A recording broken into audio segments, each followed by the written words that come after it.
Work energy power chapter का school के हिसाब से सबसे इम्पोर्टेंट लॉ यहाँ पे आता है, law of conservation of mechanical energy. ठीक है, इसके पीछे जो लॉजिक की जरूरत पड़ेगा वो ये हुआ, जो लास्ट क्लास में मैं थोड़ा सा मैं बताया था आप लोगों को, कंजर्वेटिव फोर्स क्या होता है, नॉन कंजर्वेटिव फोर्स क्या होता है। कंजर्वेटिव फोर्स किसको कहते हैं? अगर कोई फोर्स के चलते कोई बॉडी को एक जगह से दूसरी जगह डिस्प्लेस किए, कितना वर्क हुआ, वो किस रास्ते में गए उसके ऊपर डिपेंड नहीं करता है, तो इसको कहते हैं कंजर्वेटिव फोर्स। ठीक है, नॉन कंजर्वेटिव फोर्स किसको कहते हैं? जो पाथ के ऊपर डिपेंड करता है, कौन से रास्ते में गया। जैसे ये पेन को यहाँ से यहाँ तक लेना है, मैं ऐसे लूँ या ऐसे लूँ या सीधा लूँ, हर एक केस में work done against gravity same, so gravitational force is a conservative force, है ना। लेकिन अगर कोई ब्लॉक को ढकेलते हुए मुझे यहाँ से यहाँ तक लेना है अगेंस्ट फ्रिक्शन, मैं ऐसे ले लूँगा तो जितना वर्क होगा, ऐसे लूँगा तो ज़्यादा वर्क हो जाएगा, so it depends upon the path. It's a non-conservative force. By any force, any system, when work is done, energy of the system decreases, है ना।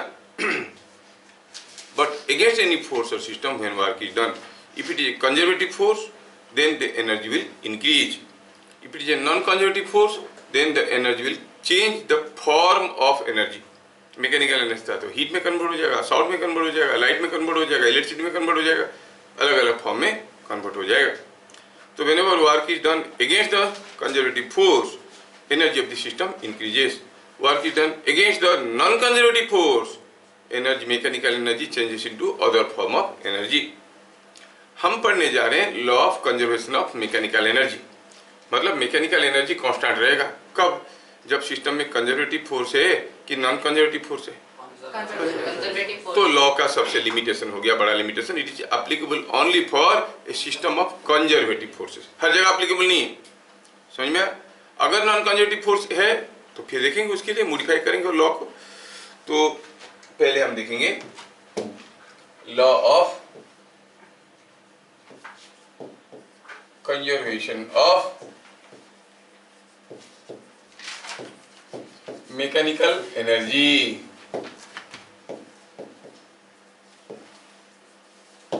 There is a similar appearing law, law of conservation of energy. Law of conservation of energy क्या कहता है? Energy can neither be created nor be destroyed. अपना form बदल सकता है लेकिन टोटल एनर्जी हरदम कांस्टेंट रहता है। वो नहीं पढ़ा रहे हम पढ़ा रहे हैं law of conservation of mechanical energy. कब कांस्टेंट रहेगा? जब कोई नॉन कंजर्वेटिव फोर्स नहीं है। तो स्टेटमेंट कुछ उसका ऐसे चलता है, in absence of non-conservative forces,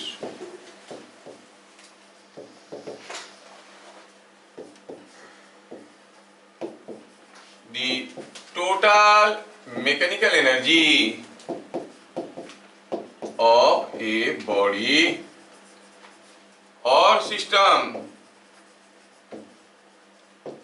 is conserved, constant रहता है। total mechanical energy of the body और सिस्टम रिमेन्स कंजर्व। कंजर्व का मतलब कांस्टेंट रहता है। ठीक है,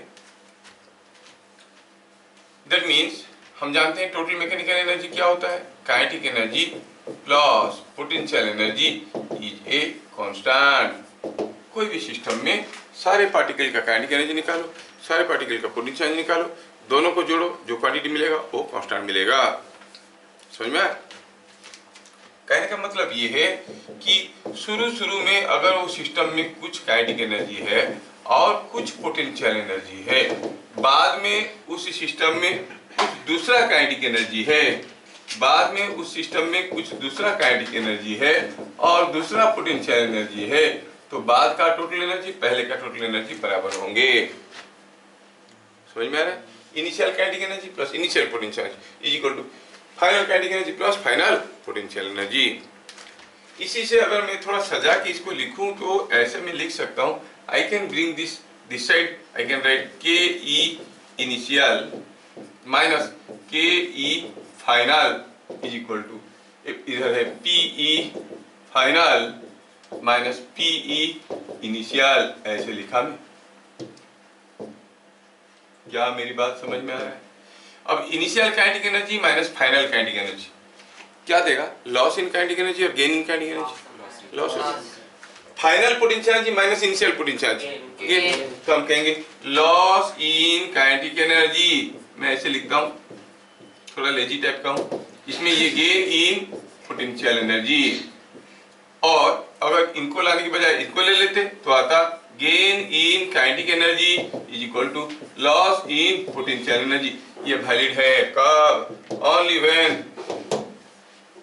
इन the absence of non conservative forces. अगर नॉन कंजर्वेटिव फोर्स नहीं है तो, अगर नॉन कंजर्वेटिव फोर्स है तो फिर क्या करेंगे? इस लॉ को हम लोग मॉडिफाई करेंगे। That is the higher part जो तुम्हारे स्कूल में नहीं दिया है। पहले इसको बढ़िया से समझते हैं। तुम्हारे बुक में तो पोटेंशियल एनर्जी में सिर्फ क्या बताया? Gravitational potential energy. लोग सोचते हैं वही पोटेंशियल एनर्जी, जबकि मैं बताया 1000 किस्म की पोटेंशियल एनर्जी होता है ना। एनीवे, तो ये हो गया हमारा स्टेटमेंट जो हमें समझ में आया। चलिए थोड़ा इसको समझने की कोशिश करते हैं। सपोज हम कहेंगे यहाँ से कोई एक बॉल को गिराया गया, the ball is dropped from here. कहाँ से गिरा है? From A height h height से गिरा है, तो बॉल नीचे गिरा। ये बॉल आके यहाँ पे गिरा, जब गिरा तो उसके पास कुछ वेलोसिटी भी होगा, और चलो मानते हैं कि रास्ते में जब वो यहाँ पे कहीं था, तब वो कहाँ था? ये it has come down by A distance, मान लेते हैं कि small h, it has come down by A distance h, और यहाँ पर उसके पास कुछ वेलोसिटी v1 था। जब पूरा आया नीचे, कितना नीचे आया? चलो मानते हैं कि कैपिटल H नीचे आया। जब ये कैपिटल H नीचे आया तो पता चला कि उसका वेलोसिटी है v2। बस मैं ये दिखाना चाहता हूँ कि पोजीशन A में टोटल एनर्जी, पोजीशन B में टोटल एनर्जी, पोजीशन C में टोटल एनर्जी बराबर है। टोटल एनर्जी मतलब total mechanical energy, kinetic energy plus potential energy. तो किसी एक पॉइंट को रेफरेंस ले लो। मैं इसलिए इसको लिखा रहा हूँ क्योंकि स्कूल वाले ये डेरिवेशन पूछते हैं। Give an example of A freely falling body and verify law of conservation of mechanical energy. तो आपको तीनों जगह का एनर्जी बराबर है बताना है। समझ में आया? और body falling from rest from A, कोई पॉइंट ए, एट ए, क्या कोई बताएगा what is the kinetic energy? Zero है, रेस्ट में था ना, वहां से गिर रहा, वेलोसिटी जीरो है ना। और पोटेंशियल एनर्जी, उसके लिए तो रेफरेंस चाहिए। किसको लेंगे? किसी को एक ले लो, मान लो कि मैं इसको रेफरेंस लेता हूँ। सो आई से पोटेंशियल एनर्जी इज mgh। समझ में आया? तो टोटल एनर्जी क्या हुआ? Total energy is 0 plus mgh is mgh। तो जब A में था टोटल मैकेनिकल एनर्जी क्या था? mgh। एट B में जब पहुंचा उसके पास कुछ वेलोसिटी है। क्या वेलोसिटी है? v1 है। v1 कितना है? चलो निकालते हैं। यहाँ से यहाँ तक गिरा है, तो आप कहोगे कोई चीज अगर h हाइट से गिरता है, h हाइट से गिरता है तो v1 का वैल्यू कितना होता है? v square is equal to 2gh, और v1 square is equal to 2gh का रूट ओवर है कि नहीं? 8b velocity is root over of 2gh। अभी तो वर्टिकल मोशन का टेस्ट दियो, फॉर्मूला तो याद होगा। क्यों सीडी? v क्या था? वॉल्यूम था कि वोल्टेज था? क्या था? अरे लटक जाता है क्या अंदर से? निकल जाने। अच्छा, तो फिर काइनेटिक एनर्जी क्या है? हाफ m v1 का square is not it mgh, है कि नहीं? और पोटेंशियल एनर्जी कितना है? अब ये यहाँ से कितने हाइट पे है? ये अगर h है तो ये हाइट हो गया h minus h, so it is mg h minus h। what is the total energy? जोड़ो टोटल एनर्जी, दोनों को जोड़ो, तो यहाँ पर है mg H minus H plus mgh मिला mgh। देखो तो टोटल एनर्जी यहाँ पे और यहाँ पे बराबर है। क्या बात समझ में आया?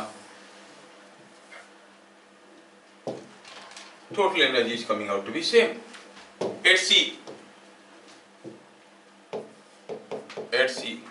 क्या कोई बताएगा V2 कितना है? What is V2? वो यहाँ से गिरा और यहाँ पे आके गिरा, तो V2 कितना है? Root over of 2gh height से गिरा, तो काइनेटिक एनर्जी हाफ mv2 का square is mgh। Potential energy वो तो जमीन पे है, तो total energy mgh। So what you find? A में, बी में, सी में तीनों जगह एनर्जी बराबर है। Hence total mechanical energy at A, B and C are same.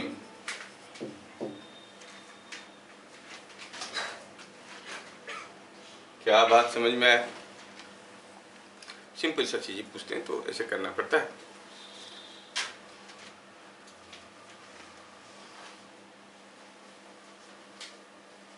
क्या आप लोगों को चीजें समझ में आया? तो लॉजिक क्या हुआ? अगर पोटेंशियल एनर्जी गेन होगा तो काइनेटिक एनर्जी लॉस होगा, काइनेटिक एनर्जी गेन होगा तो पोटेंशियल एनर्जी लॉस होगा, ऐसे करके। तो मैं यहाँ पे कोई एक क्वेश्चन देता हूँ। Question number 1, work energy power chapter में unless until you are preparing for IIT JEE advance, दो चीजें बहुत इंपॉर्टेंट है। एक है आपका वर्क निकालने का तरीका, जो हम लोग देखे ढेर सारे तरीके से। दूसरा हुआ ये इसके रिलेटेड क्वेश्चंस। तो आराम से करो, चीज़ों को समझ समझ के करो। I want you all of you to think and try. मान लो कि यहाँ से कोई बॉल को फेंका गया, कितने वेलोसिटी में फेंका गया? 20 मीटर पर सेकेंड में फेंका गया। तो ये गया ऐसे ऐसे ऐसे ऐसे ऐसे करके आया। जब यहाँ पर पहुंचा होगा, क्या बता सकते हो उसका स्पीड 20 होगा कि उससे ज्यादा होगा कि उससे कम होगा? ऊपर जा रहा है तो स्पीड बढ़ जाएगा कि घट जाएगा? घट जाएगा। सपोज यहाँ पर स्पीड है 15 मीटर पर सेकेंड। पूछा है जब उसका स्पीड 15 मीटर पर सेकेंड हुआ तब ये जमीन से क्या हाइट में होगा बताओ?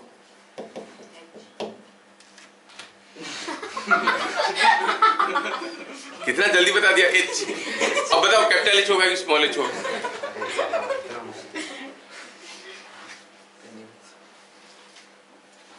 ठीक है, कुछ डाटा दिया नहीं है। बॉल का मास जितना ही वहां पर जाते वही रहेगा ना, घटेगा बढ़ेगा थोड़ी। हाँ तो क्या पूछा है? इन फिगर शोन, ज्यादा क्यों फैला के लिखे, आपको समझ में आता है।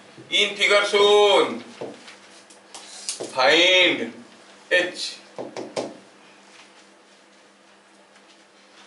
तो सोचने की बहुत सारे तरीके। टोटल एनर्जी है, total energy has to be same, नहीं? लेकिन मैं चाहता हूं कि थोड़ा आप लोग स्मार्टली करो। बताओ कि जब ये ए से बी तक गया, ए से बी तक गया, क्या हुआ? काइनेटिक एनर्जी लॉस हुआ कि गेन हुआ? पोटेंशियल एनर्जी लॉस हुआ कि गेन हुआ? गेन हुआ। तो हम कहेंगे ए टू बी मोशन में गेन इन पोटेंशियल एनर्जी जो हुआ है by law of conservation of mechanical energy, वही लॉस इन काइनेटिक एनर्जी हुआ होगा। गेन इन पोटेंशियल एनर्जी कितना हुआ? वो mg, और कितना ऊपर गया? कितना गया है? h गया है। यही तो है गेन, है कि नहीं? किस रास्ते से गया उससे कोई मतलब नहीं बनता। mg loss in kinetic energy, अरे शुरू में हम फेंके थे इसको हाफ m20 स्क्वायर में, पहुंचते पहुंचते हो गया था हाफ m15 स्क्वायर। तो m जो हमें मालूम नहीं था वो दोनों तरफ से गया, तो मिला। g को 10 ले लेते हैं। gh is equal to 400 by 200 minus 225 by 2 is 11, 112.5। क्या यहाँ से हम h नहीं निकाल सकते? It is coming out to be 87.5 by 10 is 8.75 metre, है कि नहीं? सिंपल है। क्या हम किसी दूसरे तरीके से इसको कर सकते? नहीं, क्योंकि स्ट्रेट लाइन मोशन में नहीं है। स्ट्रेट लाइन में मोशन होता है तो हम लोग वो सारा इक्वेशन वगैरह जानते हैं, v equal you plus T वगैरह। क्या बात समझ में आया? मैं चाहूंगा कि आप ये क्वेश्चन को खुद से करो। I am giving you exactly similar question, कोई नई चीज नहीं है। Question number 2। अब क्या हुआ कि किसी छत से हम कोई बॉल को ऐसा फेंके, फिर से 20 मीटर पर सेकेंड में, और ये चलो इसको फेंकते हैं 15 मीटर पर सेकेंड में। कितने में फेंक दिया? 15 मीटर पर सेकेंड। हो गया ऐसे, आया ऐसे, ऐसे आके गिरा यहाँ पे। जब यहाँ पे गिरा, ये मत सोचना कि बॉल सिकुड़ गया है, उसका वेलोसिटी क्या होगा? क्या दिया है क्वेश्चन में? दिया है कि किसी छत से फेंका गया और छत का हाइट कितना था? छत का हाइट था 20 metre. Now you are to find out the velocity with which it reaches ground. The question is, यहाँ से कोई बॉल को फेंका गया है, with what velocity it reaches ground? Question number 2 में find velocity of velocity speed लिखेंगे। Speed, velocity बोलने से डायरेक्शन बोलना पड़ता है। Speed of ball upon reaching ground, जब तक वो नीचे पहुंचेगा उसका स्पीड क्या होगा? फिर से ए से बी तक का मोशन देखो। अब चीज में देता बताएगा, गेन इन काइनेटिक एनर्जी हुआ कि लॉस इन काइनेटिक एनर्जी? कैसे पता चला तेरे को? स्पीड बढ़ेगा कि घटेगा? स्पीड घटेगा। जब यहाँ से यहाँ पर आएगा स्पीड घटेगा, ठीक है। पोटेंशियल बढ़ेगा कि घटेगा? इधर उधर कहाँ देख रहे हो? इसको देखो, नीचे आया। Work is done by gravity और अगेंस्ट ग्रेविटी? By gravity. तो पोटेंशियल ग्रेविटेशनल पोटेंशियल बढ़ेगा कि घटेगा? जो भी काम करता है उसका एनर्जी घटता है। तेरा कभी घटा है? कुछ करता नहीं है, कुछ नहीं करता। करेगा तो तेरा भी घटेगा। तेरा एनर्जी बरकरार है, क्यों? कभी कुछ करता नहीं है, गधा। और ये नीचे आया तो पोटेंशियल बढ़ेगा कि घटेगा? घटेगा। पोटेंशियल घटेगा तो काइनेटिक एनर्जी भी घटेगा, दोनों घट जाएंगे। तो फिर पोटेंशियल घटेगा तो काइनेटिक एनर्जी बढ़ेगा। समझ में आ रहा है? हाँ, तो हम क्या कहेंगे यहाँ पर? Loss in potential energy is equal to gain in kinetic energy. बस ये स्टेटमेंट को सही बैठाना है, क्योंकि नीचे आ रहा है। चलिए, गेन इन काइनेटिक एनर्जी कितना हुआ? कैसे निकालते हैं gain in kinetic energy? Initial kinetic energy minus final, और final minus initial. Final minus initial. Finally तो हाफ एम बी स्क्वायर था, सॉरी भी एम दिया नहीं, कोई बात नहीं, कट जाएगा। Initial kinetic energy half M 15 का square. Loss in potential energy कितना हुआ? गौरव बता दे बेटा, what is the loss in? कितना नीचे आया? कितना नीचे आया? हाँ, तो एम जी 20, ठीक है। So it is coming out to be m g 20। अब ये एम मालूम नहीं था, दोनों तरफ से कैंसिल हो गया, तो क्या मिला? v square minus 15 square is equal to 2 of this, twice of this is 400।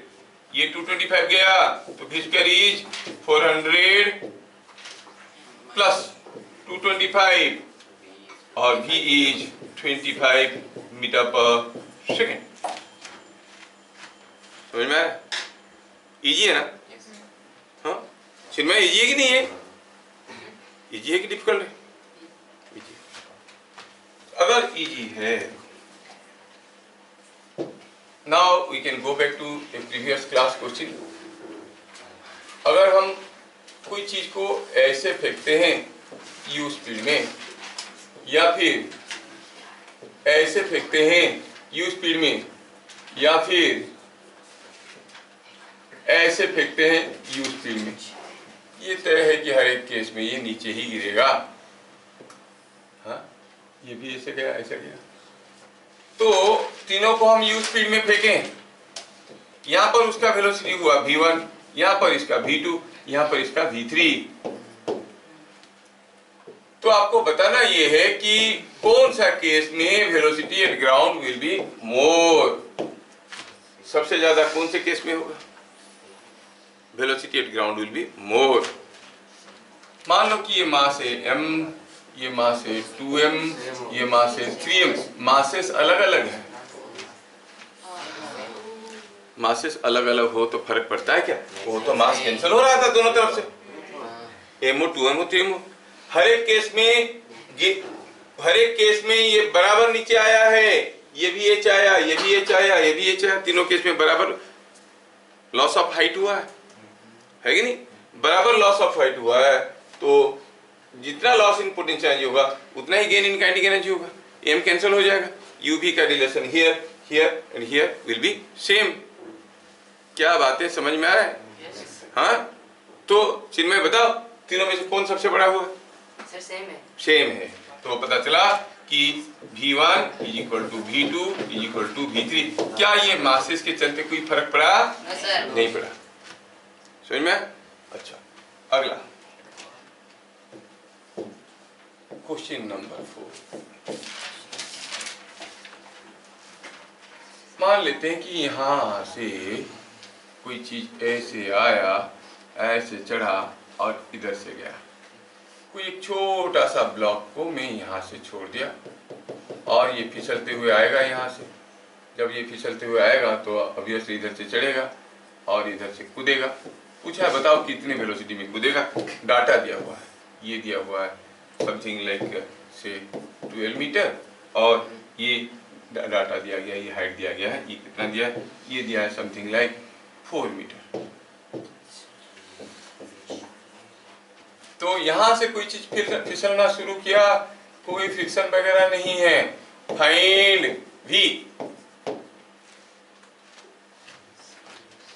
पहले बताओ कि पोटेंशियल लॉस हुआ कि गेन हुआ? नीचे है, कितना लॉस हुआ? हम कहेंगे गेन इन काइनेटिक एनर्जी हुआ होगा, that must be equal to loss in potential energy. Gain in kinetic energy कितना हुआ? शुरू में कुछ नहीं था, अब कुछ है। कितना है? Half M B square. Loss कितना हुआ? एम जी इंटू कितना नीचे आया? कितना नीचे आया जब ए से बी तक आया? अगर हम ए और इसको बी कहेंगे तो ए टू दी मोशन में कितना नीचे आया? 12 माइनस 4 इज 8। क्या बात समझ में आया? तो यहां से m मालूम नहीं था, जरूरत भी नहीं पड़ा। v square is equal to ये 8 इंटू 2 इज 16 इंटू 10 इज 160। भी आप खुद निकालो, ठीक है? Root over of 160 which is around 12.14, ठीक है? तो ये हो गया v का वैल्यू। समझ में आ रहा है? हाँ, अच्छा, ये यहां से आया, यहां पे आया, ये निकला वेलोसिटी।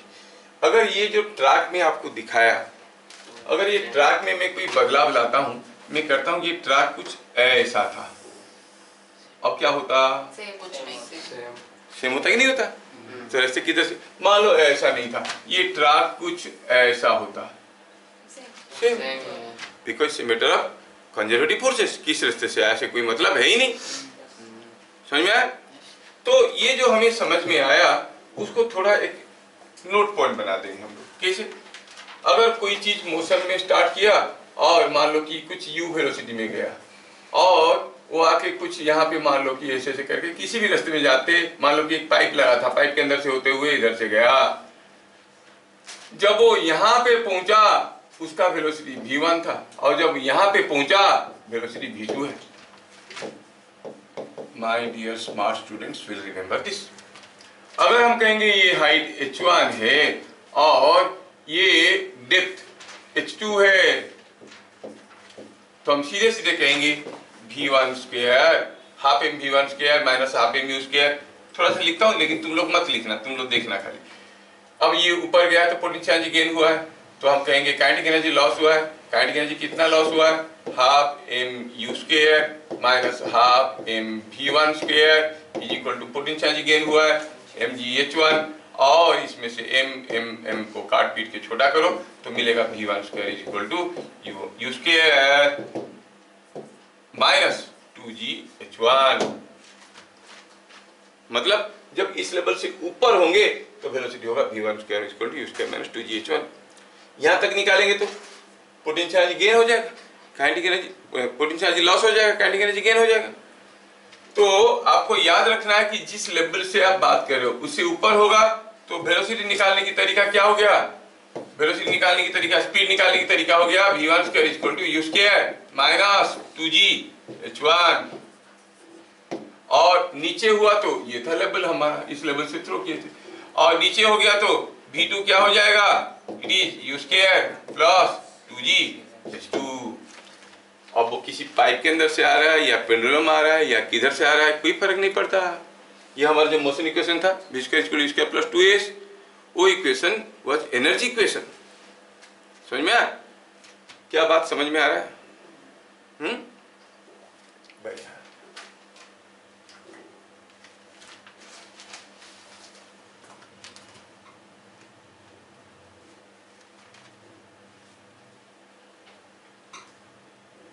बस आपको समझ में आया, प्रूव करने के लिए you do this question. Suppose हम कहेंगे कि कोई पेंडुलम को यहाँ से गिराया गया जिसका लेंथ l है। अब गिरा तो ऐसे गिरा, जब वो यहाँ पे पहुंचा उसका वेलोसिटी क्या है? Started from rest. पूछा है v बताओ, क्वेश्चन में क्या दिया है? Find v। यहां से गिरना शुरू किया, कोई पेंडुलम है जिसका लेंथ l था। तो हमारे पास दो मेथड है। एक हुआ कि जो ये क्या कहते हैं, लॉस इन पोटेंशियल हुआ है कि गेन इन पोटेंशियल हुआ है? नीचे आया है लॉस, तो गेन इन काइनेटिक एनर्जी हुआ होगा, that is equal to loss in potential energy. और करो तो देखो तो क्या मिल रहा है ये आपको? होगी गेन इन काइनेटिक एनर्जी हुआ क्या? Half M V square minus, शुरू में क्या था? 0। लॉस इन पोटेंशियल कितना हुआ? ये लेंथ l है तो ये जब यहाँ पे आया l नीचे आया तो मिल गया v equal to root over of 2gl। mm cancel हो गया। सेकेंड मेथड हुआ, हमें v चाहिए, या ये कहाँ है? इसके लेवल से नीचे है कि ऊपर है? नीचे। तो क्या लगाएंगे formula? v square equal to u square plus 2gl और माइनस 2gl प्लस 2gl। तो v क्या हो गया? u तो 0 था। समझ में आया क्या? तो सीधे सीधे फॉर्मूला इसे आप लगा सकते हो।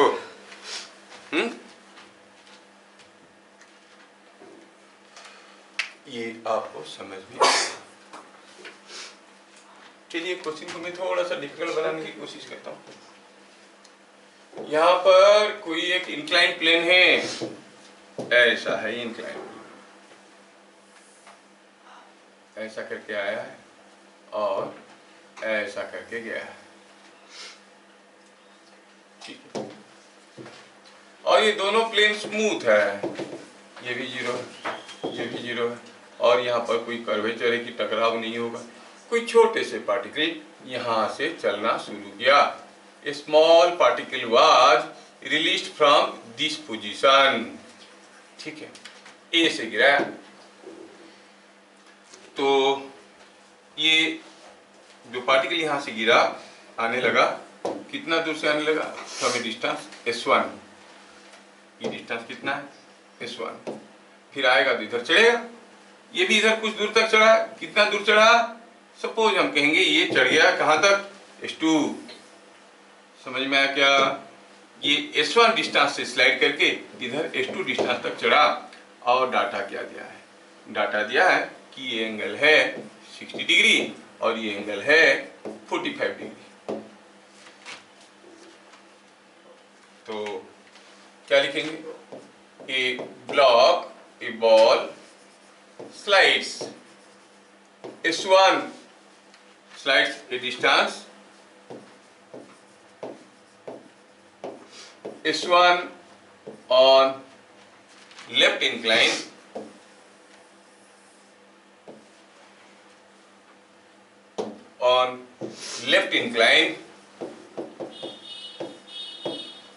and climbs a distance s2 on right incline.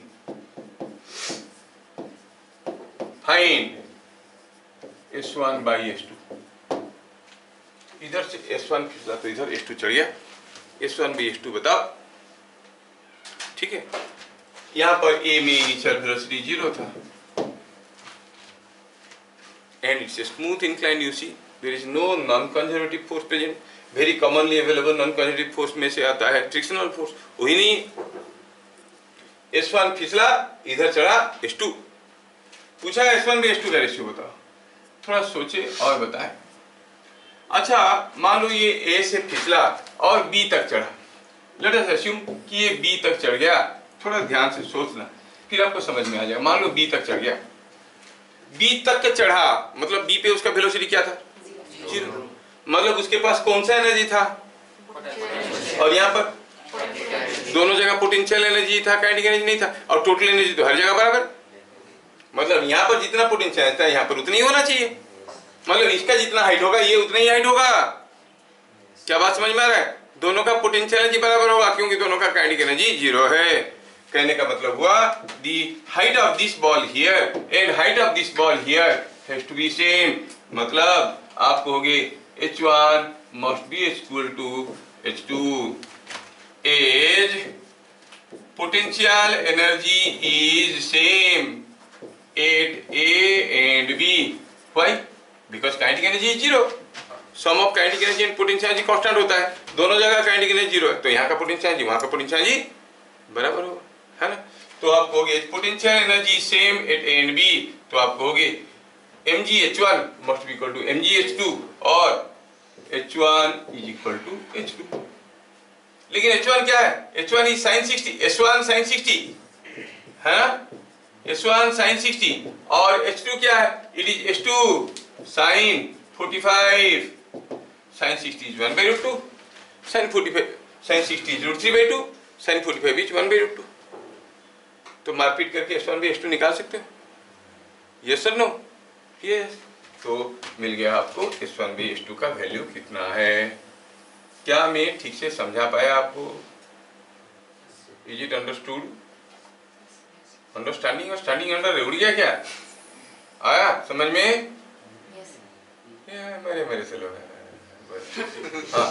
तो ये हो गया S1/S2 is sin 45 is 1/√2 and it is √3/2, so it is root over of 2/3। कैसे हुआ, कैसे क्यों बोल रहे हो, कैसे हुआ सर, हो तो गया, हो गया, चलो आया समझ में। अगला क्वेश्चन,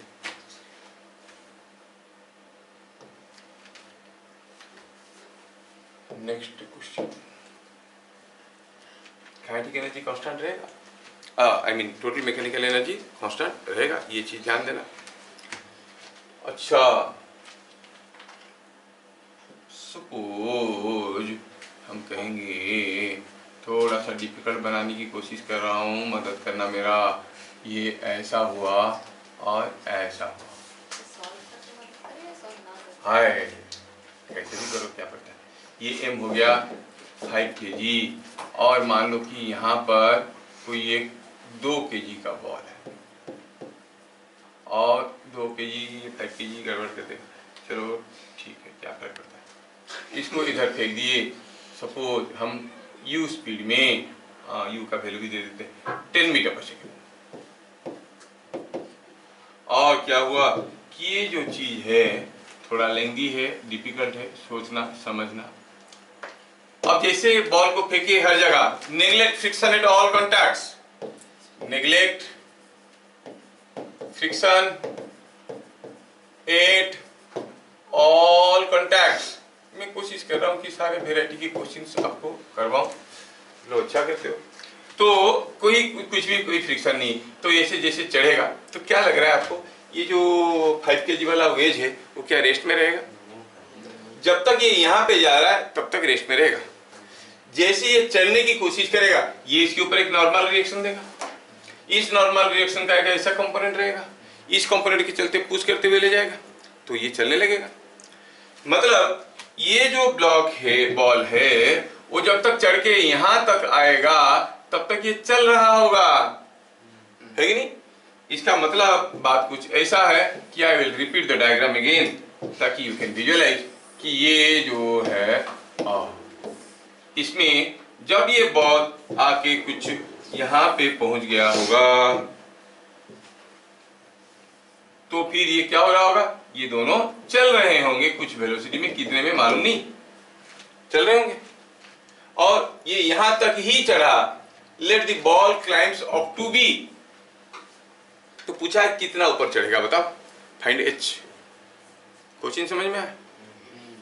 अगर ये बॉल ऐसे चढ़ेगा यहां पर तो दोनों चलने लगेंगे। पूछा है find to what maximum height the ball climbs, मतलब आपको ये एच पता करना है। Find to what maximum height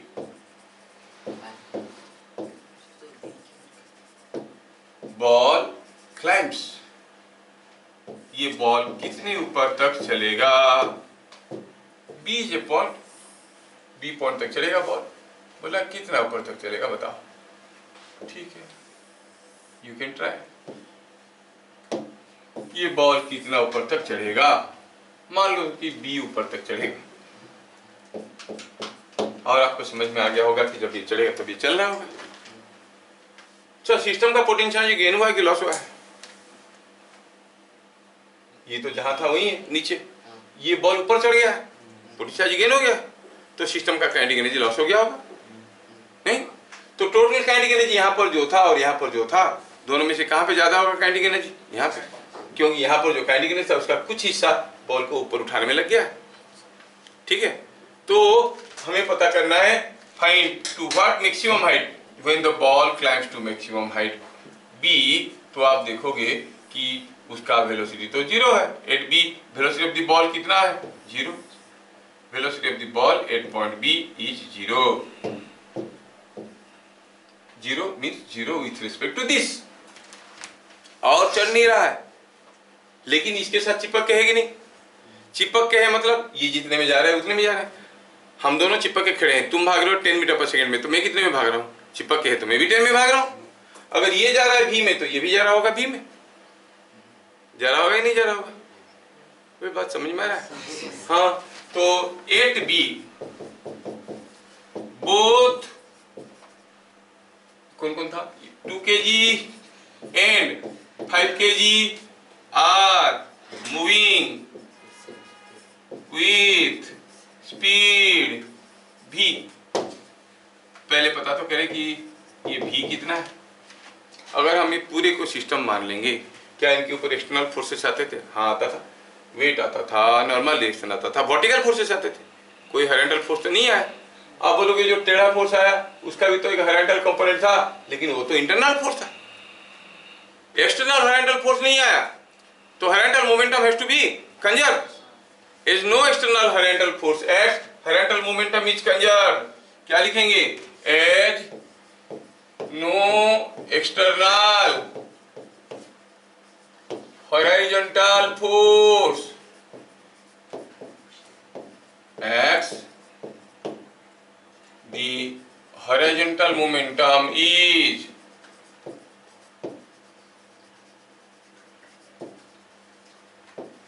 conserved। मतलब पहले हॉरिजॉन्टल मोमेंटम क्या था? जब आपने इसको 10 मीटर पर सेकंड में फेंका तो यही जा रहा था, ये तो बैठा था, ये तो स्मूथ था, फिसलते हुए गया। ये कितना था? It was 2 × 10। बाद में ये और ये दोनों मिलके जा रहे हैं v में, ये 2 kg, ये 5 kg, 7 kg जा रहा है v में, तो d = 7v है कि नहीं? तो यहां से हमें मिल गया v का वैल्यू कितना? 20/7 मीटर पर सेकेंड। समझ में आया? जब वो मैक्सिमम हाइट तक चढ़ेगा दोनों मिलके इधर जा रहे होंगे, कितने में? 20/7। क्या यहाँ तक की चीजें समझ में आया सबको? मोमेंटम सेम कैसे हुआ? मोमेंटम इसलिए सेम हुआ। मोमेंटम कब बराबर रहता है? लॉ ऑफ कंजर्वेशन मोमेंटम क्या कहता है? जब तक एक्सटर्नल फोर्स नहीं आएगा मोमेंटम कंजर्व रहेगा। अगर एक्सटर्नल फोर्स आया तो मोमेंटम बदलेगा in the direction of force. Newton second law, whenever an external force acts on a body, the body undergoes a change in momentum in the direction of force। यहाँ पर horizontal force क्या है? जब में इसको फेंका ये गया, इस डायरेक्शन में कोई फोर्स है क्या ये सिस्टम के ऊपर? नहीं है। अगर फ्रिक्शन वगैरह होता तो बात कुछ अलग था। मैं तो लिखा नहीं, नेगलेक्ट फ्रिक्शन लिखा है, एट ऑल कॉन्टैक्ट, हर जगह फ्रिक्शन को इग्नोर कर दी। अब हॉरिजॉन्टल मोमेंटम, इस डायरेक्शन में मोमेंटम कांस्टेंट रहेगा, लेकिन ऐसे फोर्स तो आ रहा है ना, वेट वगैरह, तो इस डायरेक्शन में मोमेंटम कांस्टेंट नहीं रहेगा, इस डायरेक्शन में मोमेंटम कांस्टेंट रहेगा। समझ में आया? इस डायरेक्शन में मोमेंटम जो कांस्टेंट होगा, हम कहेंगे शुरू में मोमेंटम क्या था इसका तो नहीं था, रखा था 2 × 10। बाद में ये दोनों मिलके जा रहे हैं v में, ये 2 kg ये 5 kg दोनों जा रहे हैं v में, तो इधर को मोमेंटम क्या हुआ 7 × v। समझ में आया? तो इससे पता चल गया कि v is coming out to be 20/7। Now अगर हम इस पोजीशन को a कहते हैं और इस पोजीशन को b कहते हैं, then for a to b motion, Raunak बताएगा, बताओ गेन इन पोटेंशियल हुआ है कि लॉस इन पोटेंशियल हुआ है? ए टू बी मोशन को देखो, ए में बॉल यहाँ पे था, ये सिस्टम रेस्ट पे था, ये ऊपर गया है, गेन इन पोटेंशियल, तो हम कहेंगे gain in potential energy is equal to loss in kinetic energy. हमें गेन इन पोटेंशियल लिखना है पहले, gain in potential energy is equal to loss in kinetic energy. Gain कितना हुआ? अगर वो बॉल चढ़ा है h हाइट में, बॉल था 2 kg का, सो इट इज 2gh। क्या बात समझ में आया? 2 kg का बॉल था, चढ़ा है h हाइट, यही तो h हमें पता करना है, चढ़ा है h हाइट को, तो हम कहेंगे 2gh। Loss in kinetic energy कितना हुआ? शुरू में था हाफ 2 × 10 का स्क्वायर, बाद में दोनों मास मिलके कितने हैं 7 kg। क्या स्पीड में जा रहे हैं 20/7 में, सो हाफ 7 × 20/7 का स्क्वायर। क्या बात समझ में आया? इधर 2gh की जगह हम लिख सकते हैं 20h, और इधर हो गया 100 माइनस ये कितना हो गया, ये खा गया 400/14, 400/14 इज 200 सो इट इज 500/7। तो क्या यहाँ से हम h निकाल सकते हैं? Yes, 25/7 metre. क्या बात समझ में आया? The ball will rise to a height of 25/7 metres. Sir ball का काइनेटिक एनर्जी का डिफरेंस निकालने के समय या हाफ बॉल का क्यों निकालेंगे, हम सिस्टम का कर रहे हैं। खाली बॉल का काइनेटिक एनर्जी लॉस हुआ है क्या? सिस्टम का भी तो गेन हो गया। पूरा सिस्टम में पहले क्या काइनेटिक एनर्जी था? बॉल का था, बाद में दोनों के पास था। तो पूरा सिस्टम में शुरू में क्या काइनेटिक एनर्जी था? It was available only with the ball, बाद में kinetic energy is available with both of this. समझ में आया क्या? ये बात है, आया समझ में? टोटल एनर्जी देखना है, सिस्टम का देखना है, इसलिए मैं कराया इसको। थोड़ा डिफिकल्ट लगा होगा, ठीक है ना सर? लेकिन बॉल के ऊपर भी तो सिर्फ कंजर्वेटिव फोर्सेस था, तो अगर उसमें लॉ ऑफ कंजर्वेशन, बॉल के ऊपर कंजर्वेटिव फोर्स था क्या? ये जो नॉर्मल रिएक्शन फोर्स था उसके ऊपर था ना, देन हाउ कैन यू से it is conservative force? Sir पर वो तो हमेशा वेलोसिटी के परपेंडिकुलर। कौन? नहीं, ठीक है, यहाँ पर जो नॉर्मल रिएक्शन बॉल के ऊपर था, बॉल के ऊपर बात करेंगे तो ये उसका मोमेंटम कुछ उसमें ट्रांसफर कर देगा कि नहीं कर देगा? हाँ तो sir law of conservation of mechanical energy तो होल्ड करना चाहिए ना। हाँ, तुम्हारी बात सही है, लेकिन ये इसमें क्या हो रहा है कि जब इसको कहते हैं टाइप ऑफ कोलिजन, मान लो कि कोई बॉल आया, ऐसे किसी दूसरे बॉल को लाया, टकराया ना, तो उसमें टकराएगा तो क्या होगा? जो फोर्स आएगा तो फिर ये भाग जाएगा, ये स्लो हो जाएगा। वेलोसिटी में क्यों बदलाव आया? क्योंकि यहाँ पर एक किस्म की टकराव हो रहा है, यहाँ पर जा रहा था तो फ्रीली जा रहा था, यहाँ पर एक टकराव होता है उसके साथ। ये कोलिजन किस्म की चीजें हो रहा है, यहाँ पर दो चीजें टकरा रहे हैं। क्योंकि जब तक ये बॉल यहाँ से यहाँ तक गया था तब तक ये मूव नहीं किया था, जैसे क्रुक करके चढ़ने लगा इसको भी ढकेलने लगा, कोलिजन हुआ। कोलिजन होता है तो कुछ ना कुछ साउंड वगैरह ये वगैरह वो सब तो निकल ही जाता है किधर से भी, है कि नहीं? तो ये कोलिजन किस्म की चीज हो गया, इसलिए बॉल का टोटल एनर्जी यहाँ पे कांस्टेंट नहीं रह रहा है। समझ में आया? बॉल का अगर हम कहेंगे कि ये जो चीज है, मान लो जो नीचे वाला वेज है, इसको पकड़ के रख देते हैं, चलो इसको हम पकड़ के रखते हैं, छोड़ते नहीं चलने के लिए, तब सिर्फ बॉल ही चढ़ेगा ऊपर। तो बॉल के लिए ट्रैक मिला कितना ऊपर जाएगा? mgh will be equal to half mv²। लेकिन यहाँ पर बॉल का काइनेटिक एनर्जी गेन नहीं, पोटेंशियल एनर्जी खाली गेन नहीं हो रहा है, ये जो बॉडी है इसका भी काइनेटिक एनर्जी गेन हो रहा है। अब इसको थोड़ा दूसरे तरीके से सोचो, if you are confusing that way. शुरू का काइनेटिक एनर्जी, शुरू का मैकेनिकल एनर्जी और बाद का मैकेनिकल एनर्जी बराबर है। शुरू में मैकेनिकल एनर्जी क्या था, इसके पास था काइनेटिक एनर्जी। बाद में इसके पास कुछ पोटेंशियल एनर्जी है और इसके पास कुछ पोटेंशियल एनर्जी है और ये इसके साथ जा रहा है मिलके, तो इसके पास कुछ काइनेटिक एनर्जी भी है और इसके पास सिर्फ कुछ काइनेटिक एनर्जी है। तो सारे को जोड़ो, बात एक ही हो गया। Total mechanical energy in this case is equal total mechanical energy in this case, जिसको हम लोग अदरवाइज केस से समझ लिए। इसका मैकेनिकल एनर्जी काइनेटिक एनर्जी में घट गया तो इसका काइनेटिक एनर्जी बढ़ गया। कितना बढ़ गया, इसका काइनेटिक एनर्जी घटा जितना, ये पूरा नहीं बढ़ा क्योंकि इसका कुछ काइनेटिक एनर्जी अपना पोटेंशियल एनर्जी की फॉर्म में रख दिया है। समझ में आ रहा है, सोचने वाली चीज है। चलो और एक छोटा सा क्वेश्चन करते हैं, शायद आपका आइडिया क्लियर हो जाएगा। Suppose I give you a simple question, now you think before we go for solution. चलो सोचते हैं, ये कोई एक वेज है, चलो मानते हैं ये वेज है, यहां से कोई एक छोटे से चीज को हमने छोड़ दिया। चलो कैलकुलेशन के लिए इजी कर देते हैं, ये मास m है, ये मास 2m है, चलो ऐसे मानते हैं। और दिया है कि ये जो हाइट है, चलो मानते हैं कि हाइट h है, सपोज फॉर अंडरस्टैंडिंग। अब इसको यहां से छोड़ देंगे, म्यू इज 0 एवरीवेयर, तो क्या होगा, ये फिसल के नीचे आने लगेगा, ऊपर से नीचे आने लगेगा। जब ये अरेंजमेंट को अलाउ किया गया मूव करने के लिए और ये ब्लॉक यहां से मूव करके आके पहुंचा, जब ये ब्लॉक आके ग्राउंड पे पहुंचेगा, do you think it will exactly reach somewhere here? नहीं। क्यों? न्यूटन फर्स्ट लॉ याद है ना, एक मास इधर गया तो एक मास इधर आएगा। सेंटर मास को बरकरार रखना है क्योंकि कोई हॉरिजॉन्टल फोर्स नहीं है। और वैसे भी रास्ते में आते वक्त इसके ऊपर एक ऐसा फोर्स आ रहा था कि नहीं आ रहा था ब्लॉक के चलते, तो इसको इधर को पुश करेगा। मतलब जब तक ये नीचे पहुंचेगा हाल कुछ दूसरा होगा। कैसा होगा आप देखोगे, ये जो बॉल था, ये जो सिस्टम था, ये सिस्टम कुछ इधर आ गया होगा और ये जो मास यहाँ पे था, ये मास यहाँ पे नहीं होगा, यहाँ पे होगा। Are you getting? पूछा है, बताओ कितना होगा उसका velocity. Find the velocity of small m as it reaches down to ground. बात समझ में आ रहा है? फाइंड velocity of m when it reaches ground. When it reaches ground, जब ये जमीन पे पहुंचा तब बताओ उसका वेलोसिटी क्या था। तो हम स्टेप 1 से स्टेप 2 में आए।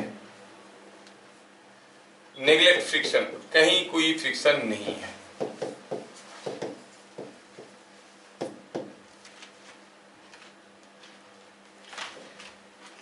समझ में आया? सर वो इनिशियली रेस्ट में था। हाँ, इनिशियली रेस्ट में था। ये इनिशियली यहाँ से गिरने लगा, इनिशियल वेलोसिटी 0 था। क्या जब ये ब्लॉक नीचे पहुंचेगा 2m के पास कोई वेलोसिटी होगा? हाँ, ये जब इधर जा रहा था इधर होगा। कितना वेलोसिटी मालूम नहीं, कॉल दिस v डैश और से v डैश, ये v डैश होगा। is no external horizontal force acts on the system। कोई हॉरिजॉन्टल फोर्स नहीं है तो आप क्या कहोगे? Horizontal momentum is to be conserved. नहीं तो आप कहोगे हॉरिजॉन्टल मोमेंटम शुरू में क्या था? Initial horizontal momentum must be equal to final horizontal momentum।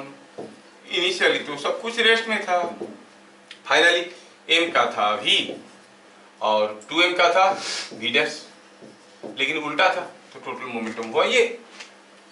क्या बात समझ में आया है ना? अच्छा, तो फिर v डैश कितना हो गया? v डैश हो गया v/2। ठीक है, ठीक है। Now I want to make use of law of conservation of mechanical energy। चिन्मय दत्ता, हाथ निकालो, स्मार्टली बैठो। उतारने से कोई इंसान नहीं बनता है। अगले जन्म में जेरॉक्स मशीन बन जाओगे, कोई भी कुछ डालेगा उतार के दे दोगे। बड़े इत्मीनान से उतारते जा रहा है, देख देख के उसको कोई ध्यान नहीं इधर पढ़ने में। बताओ ये जब ये ब्लॉक नीचे फिसल के आया, क्या किसी का पोटेंशियल एनर्जी लॉस हुआ है? किसका? एम का कि 2m का कि दोनों का? एम का लॉस हुआ, 2m का तो लॉस नहीं हुआ। क्या किसी का काइनेटिक एनर्जी गेन हुआ है? 2m का, m का नहीं हुआ। तो total loss in potential energy equal total gain in kinetic energy, क्योंकि एनर्जी तो कंजर्व्ड है, मैकेनिकल एनर्जी कोई नॉन कंजर्वेटिव फोर्स नहीं है कि नहीं? Total loss in potential energy कितना है? Total loss in potential energy m ही तो है जो नीचे आया, कितना आया? mgh। Gain in kinetic energy कितना हुआ? हाफ m v स्क्वायर इसका, और इसका हाफ 2m v डैश का square. Are you getting? Total loss in potential energy equal to total gain in kinetic energy. समझ में आया? क्या लिखेंगे? Now loss in potential energy equal to gain in kinetic energy, that is gain in kinetic energy of 2m plus gain in kinetic energy of m is equal to loss in potential energy of किसका? m। तो 2m का कितना हुआ? Half 2m v dash का square, और m का कितना gain हुआ? Half m v square. Loss in potential energy m का कितना हुआ? mgh। v डैश की जगह 2v/2 लिखो, हम लोग देख चुके हैं। v dash is v/2, value डाले तो ये v स्क्वायर बाई 4 हो गया। So it is mv square by 4 plus mv square by 2 is equal to mgh। ये m तो हो गया, दोनों तरफ से कट गया मेरा, ये हो गया 3v square by 4 is equal to gh, और v is equal to 4gh by 3 का root over. So by the time the ball reaches ground, its velocity will be root over of 4gh by 3। लंबा हो रहा है क्योंकि हम conservation of momentum, conservation of energy दोनों को use कर रहे हैं। थोड़ा तुम लोगों को डिफिकल्ट लग रहा है, चलो थोड़ा इजी क्वेश्चन करते हैं। ये सब छोड़ो, समझ में आ रहा है ना सब कुछ? हाँ, चलिए अगला क्वेश्चन देखें। देखिए ये क्वेश्चन थोड़ा इजी कर लेते हैं, मोमेंटम को जोड़ देने से फिर तुम लोग फंस जाते हो। ये ऐसा कोई एक क्वेश्चन में तुम लोग को लास्ट क्लास भी दिया था, ऐसा है कोई क्वेश्चन। शायद गौरव ट्राई भी किया होगा। क्या गौरव ट्राई किया? एक्चुअली कल ट्राई नहीं कर पाया। अच्छा, एक्चुअली कल ट्राई नहीं कर पाया। तो अच्छा लड़का है। क्या है? सर कल क्लास आया फिर सेम था। क्या बता रहा है तू? अच्छा नहीं है कि लड़का नहीं है? अच्छा लड़का है ना? नहीं सर मैं अच्छा तो हूँ। अच्छा, ये हो गया कोई 4 kg का मास, ये हो गया कोई 2 kg का मास। सिमिलर क्वेश्चन दिया था। क्वेश्चन क्या दिया? Find speed of 4 kg when it goes down by 2 metre. ऐसा कुछ वैल्यू दिए थे 6 kg। हाँ चलो ठीक है, क्या फर्क पड़ता है। अभी क्या होगा? एक नीचे जाएगा तो एक ऊपर जाएगा। जब ये 2 मीटर नीचे आएगा भैया, इसका पास कुछ वेलोसिटी होगा। और चिन्मय दत्ता ही एक ही लड़का है जो बोल सकता है कि जब वो 2 मीटर नीचे जाएगा तो 4 kg का वेलोसिटी ज्यादा होगा कि 2 kg का वेलोसिटी ज्यादा होगा? सेम होगा। देखा? तो यहाँ पर ये दोनों का भी होगा। तो बताओ, क्या ये मासेस को इसे हम चलने के लिए अलाउ कर दिए तो उनका काइनेटिक एनर्जी गेन हुआ कि लॉस हुआ? शुरू में तो वेलोसिटी 0 था, तो इसका भी काइनेटिक एनर्जी बढ़ गया, इसका भी काइनेटिक एनर्जी बढ़ गया, मतलब काइनेटिक एनर्जी गेन हुआ। मुझे पूछा है v, तो gain in kinetic energy equal to loss in potential energy, है कि नहीं?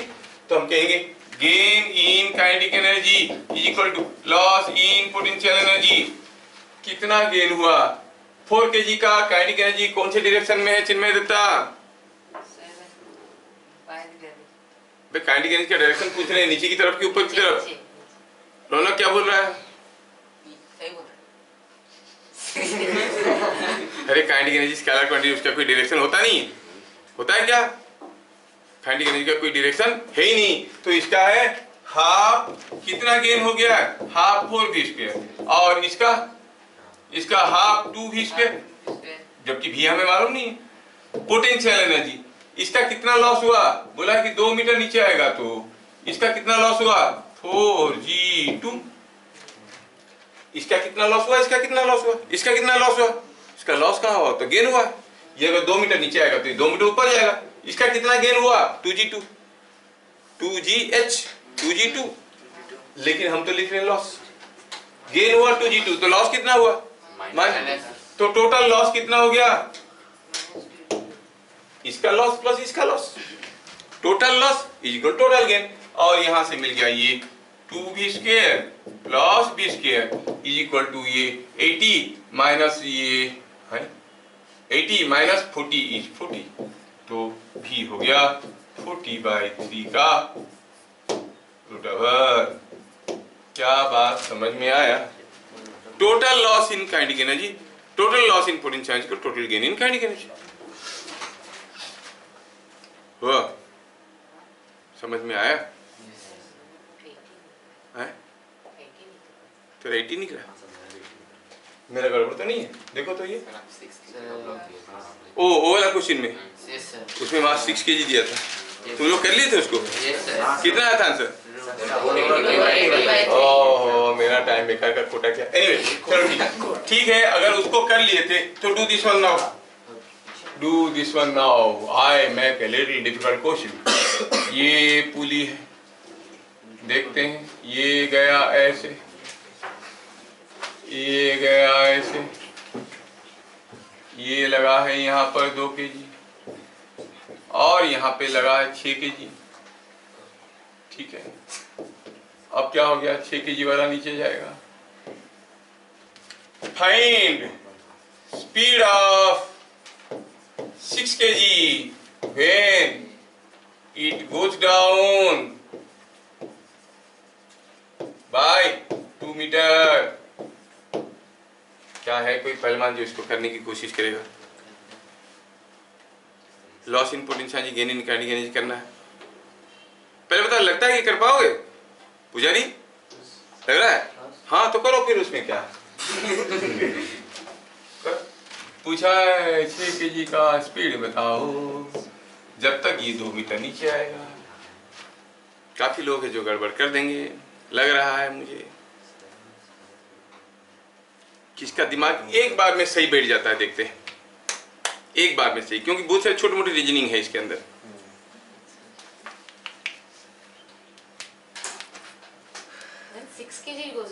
हाँ वो तो लिखा है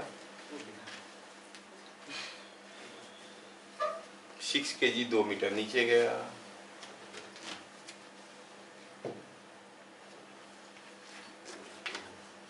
जब 6 kg ही नीचे गया,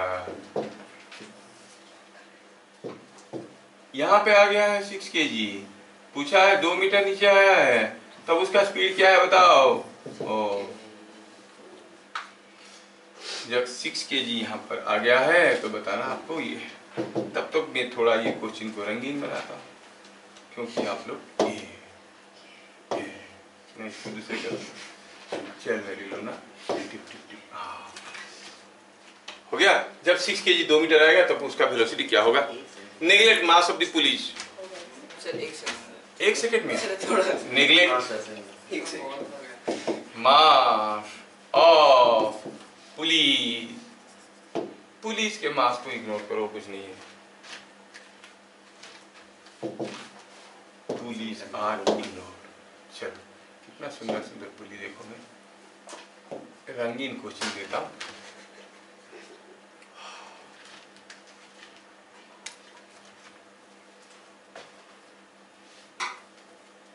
हे कोई माई के लाल हुआ हो गया, लेकिन बोलता नहीं हो, बाई चांस गलत हो गया होगा तो क्या बात हो गया। अबे बाई चांस हो गया तो हो गया ना, बोले ना, बोलो तो कितना है अस्मित? फुट देखा देखा अभी ये बोल रहा है डर लगता है तो एक ताबीज ले लिया कर। और हमारे जो ग्रैंडफादर ग्रैंड पेरेंट्स वगैरह होते हैं, डर लगता है ना, ऐसे यहाँ पे थूक देते हैं, थूकते हैं, देखो ऐसे करते करते हैं, देखो हाँ। और जिसको डर लगता है बगल वाले थूक दो उसके ऊपर। हाँ चलिए देखते हैं। पहले सोचने वाली चीज ये है कि जब ये आएगा 2 मीटर तो ये भी तो ऊपर जाएगा, अरे नहीं, 4 मीटर। यही तो गड़बड़ हो गया इंडिया। ये 2 फोल्ड है, ये 2 मीटर नीचे जाएगा तो ये 4 मीटर ऊपर जाएगा। क्या समझ में आया? तो ये गया 4 मीटर, फंस गए यहाँ पे। जिनका गड़बड़ होना था यहीं पे हो गया। ठीक है, 4 मीटर पूछा है कि ये जब 2 मीटर जाएगा, मतलब ये जब 4 मीटर जाएगा, इसका वेलोसिटी क्या होगा? अगर इसका वेलोसिटी v हुआ तो इसका वेलोसिटी क्या होगा? चिन्मय दत्ता को पूछते हैं, मेरा फेवरेट बॉय। देखो, ये जब इसका वेलोसिटी v होगा, इसका वेलोसिटी क्या होगा? 2v होगा, क्योंकि ये जितना जाता है ये उसका डबल जाता है, तो ये हो जाएगा 2v। बोला कि लग गया? बोला अच्छा ठीक है। मैंने बोला कि कुछ बोल दिया, ऐसे लग गया। हम लोग बचपन में ऐसे करते थे, मतलब दूर से कोई चीज मार के अगर किसी के ऐसे निशाना लगाना होता था, ठीक है ना, मान लो कोई खंबा है, खड़े होके मारेंगे, किसका निशाना लगता है? मैं उल्टा करता था, पहले मारता था जहां लगा तो वहां पर लगा के देखा, कोई नहीं लगा पाता था। मैं मारता था, कहीं ना कहीं लगता था, देखा मैं वहीं पे लगा, तो लगा वहां पे, देखे कोई नहीं लगा पाता था, मैं जीत जाता था। समझ में? ऐसे ही बोलते बोलते उसका क्या बन गया? 2v। एनीवे, अच्छा, गेन इन काइनेटिक एनर्जी हुआ है is equal to loss in potential energy. Gain in kinetic energy कितना हुआ? 6 kg का हुआ है, 2 kg का हुआ है, 6 kg का हुआ है, हाफ 6 v स्क्वायर, 2 kg का हुआ है, हाफ 2v का स्क्वायर।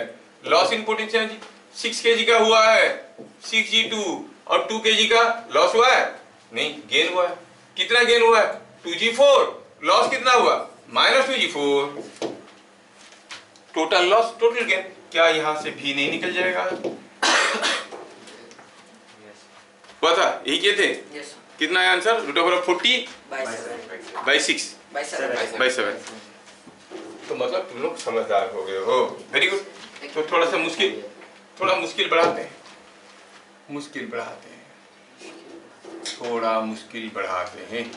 ये कोई एक चेन रखा था, ये चेन ऐसे रखा था।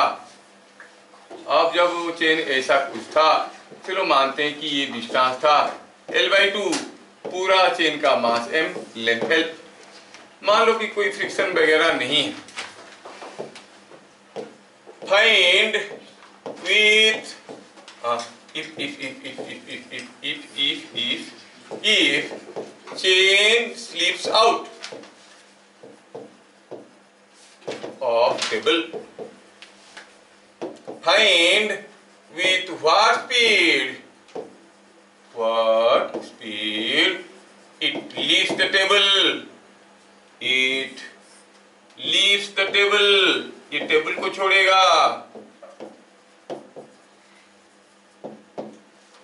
मतलब जब वो ऐसा करते हुए, सरकते हुए गिरेगा, जब वो टेबल को छोड़ेगा तब उसका स्पीड क्या होगा, ऐसे पूछा है। What is the speed? तब क्या क्वेश्चन समझ में आया? क्या आप लोग कर सकते हो? पोटेंशियल एनर्जी लॉस हुआ कि गेन हुआ? That must be equal to gain in kinetic energy. Loss in potential energy निकालो, that equal to gain in kinetic energy. Loss in potential energy निकालने का दो तरीके हैं, वर्क डन बाय ग्रेविटी और initial potential energy minus final potential energy, दोनों तरीके से कर सकते हो।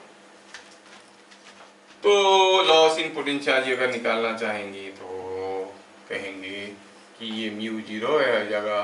तो चलो मैं इसी पॉइंट को रेफरेंस ले लेता हूँ, तो मेरा कैलकुलेशन थोड़ा आसान बन जाएगा। Loss in potential energy is equal to gain in kinetic energy.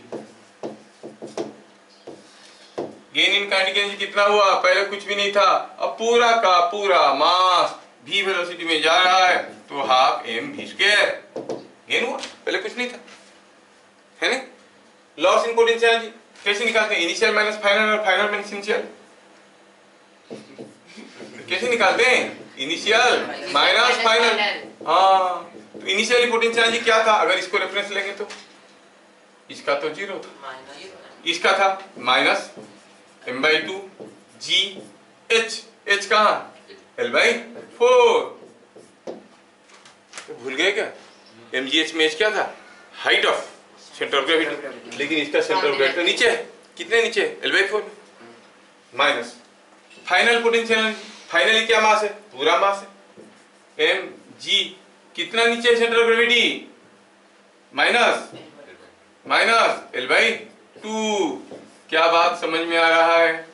Initial minus final. ऐसे क्या देख रहे हो? समझ में आया? आ रहा है? ये सब किए हैं हम लोग, है कि नहीं? तो कितना हो गया ये? Half mv² is equal to, ये हो गया mgl/, माइनस mgl/8, ये plus mgl/2, it is 4 mgl/8, it is 3 mgl/8। m को खाया, मिला v का वैल्यू 3gl/4 का रूट ऑफ। मैं बीच का स्टेप खा जाता हूँ क्योंकि तुम लोग समझदार हो। बहुत ज्यादा डिटेल्स में लिखेंगे, मेरा ऐसे ही इंक खत्म हो रहा है, देखो व्हाइट इंक। व्हाइट इंक मिलता नहीं है। सर ब्लू इंक यूज कीजिए। हाँ, क्या बातें समझ में आ रहा है? ये बात चलिए एक और बार समझा दीजिए। क्यों नहीं, कहाँ से समझा बताओ? GK equal AP minus m/2 gl/4। ये वाला? हाँ वहाँ। इनिशियल पोटेंशियल एनर्जी इसका कितना है? और तो रेफरेंस पे रखा है 0। इसका मास कितना है? m/2। जी कितना नीचे है? Gravity, centre of gravity L/4। तो m/2 g माइनस L/4। समझ में आया? तो बोलो तो हाँ तो आ रहा है, फिर क्या बताएं? और आगे ये हो गया इनिशियल माइनस फाइनल। फाइनल क्या है? फाइनल इस पोजीशन में मास कितना है? पूरा मास। जी सेंटर ऑफ ग्रेविटी का यहाँ से कितने नीचे? L/2 नीचे है तो माइनस L/2, तो पॉजिटिव हो गया। पॉजिटिव हो गया। ये हो गया प्लस mgl/2, ये माइनस mgl/8, दोनों मिलके हो गया 3 mgl/8। हाँ वो एडिशन सब्ट्रैक्शन में बीच में खा गया, तुम लोग तो कुछ कर लो। m/2 भूल गई थी। अच्छा m/2 भूल गए थे, अभी याद आ गया? क्या बात समझ में आया? तो अब तक हम लोग जो लॉस इन पोटेंशियल ये या फिर गेन इन पोटेंशियल ये, इसमें सिर्फ ग्रेविटी लिए, लेकिन और भी किस्म के पोटेंशियल ये होते हैं। हो सकता है कि उसके साथ कोई स्प्रिंग बंधा हुआ है, लॉस इन स्प्रिंग पोटेंशियल जी, गेन इन स्प्रिंग पोटेंशियल, जो भी करना पड़ेगा, है कि ग्रेविटी दोनों भी होंगे, है ना? तो उस केस में भी करना पड़ेगा। वो केस आने दो, सावन को आने दो। फिर अभी से तो छतरी लेके कहाँ, वो रेनी आएगा तो तब छतरी खरीदेगा ना। अभी तो ऑक्सीजन डिस्काउंट मिलेगा, एक के साथ 2 फ्री। और क्या, अभी बारिश नहीं है, अभी छतरी खरीदने जाओगे बहुत सस्ते में मिलेगा, तभी रेट बढ़ जाता है नहीं? अभी तुम जाके मान लो कि तुम फरवरी में जाके पटाखे खरीदने जाओगे, वेरी चीप। दीपावली आया तो वही चीज 50 रुपए का, तब 5 रुपए का मिलेगा, क्योंकि दुकान वाले को रखने के लिए जगह नहीं है ना। इसलिए ऑक्सीजन खरीदना चाहिए, हर चीज ऑक्सीजन। शादी के मौसम में शादी करोगे खर्चा बहुत आता है, वो वेजिटेबल भी बहुत कॉस्टली हो जाता है। ऑक्सीजन शादी करना, जब सबका शादी करे तो चुपचाप बैठो, सबका शादी बंद हो गया, अब चल मैं करता। देखो कितने सस्ते में पड़े, सारा पेंडल खाली पड़ा है, कल्याण मंडप खाली पड़ा है, बावर्ची खाली पड़ा है, सब कुछ सस्ते में मिलेगा। याद रखना, हाँ सीजन होता है ना, ये महीना से ये महीने के अंदर शादी करना, ऐसा होता है साल में।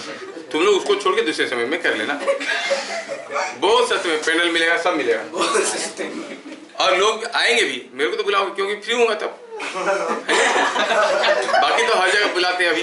अभी थोड़ी देर, अभी 1 घंटा पहले किसी का कॉल आया था, girl was there with me, पढ़ रही थी कभी, अभी उसका शादी हो रहा है। पापा बोले वो तो स्पेसिफिकली बोला है कि सर को तो लेके आना, जो भी हो जाएगा देखिए। और लड़की मेरे को याद है, अरे कैमरा भी ऑन है, अच्छा तो बोले, ठीक है अच्छा बोले, कुछ खराब नहीं बोले।